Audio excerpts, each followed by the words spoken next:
This is the most effective way to clean a dirty mattress in 5 minutes. It will look like new. If you want to see more interesting ideas and inspirations, stay with us and subscribe to my channel. If you like the video, tell your friends about us. Do you have a dirty mattress at home? Don't know how to get rid of stains and odor?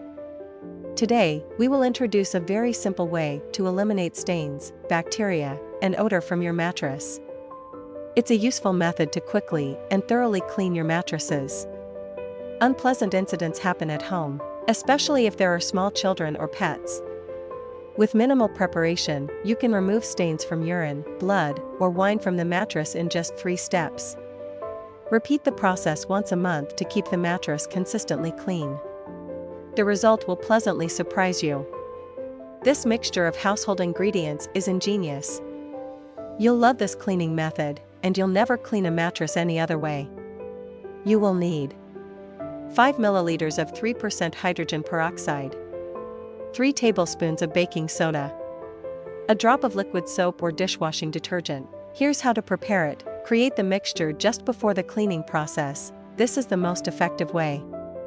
In a spray bottle, mix baking soda and hydrogen peroxide. When the baking soda dissolves, add soap or detergent. Shake well, spray the mixture on stains, and let it sit for about 10 minutes. You can turn on a fan or heater and direct the airflow onto the stains to help them dry faster. In this case, a hairdryer can also be a useful tool. After this time, vacuum the remaining mixture from the mattress. The mattress will be clean and odor-free, just like new. Regular mattress cleaning guarantees freshness in the home. You can repeat this process with each change of bedding, but always remember to vacuum the mattress. This cleaning agent also easily handles other stains in the household. Give it a try.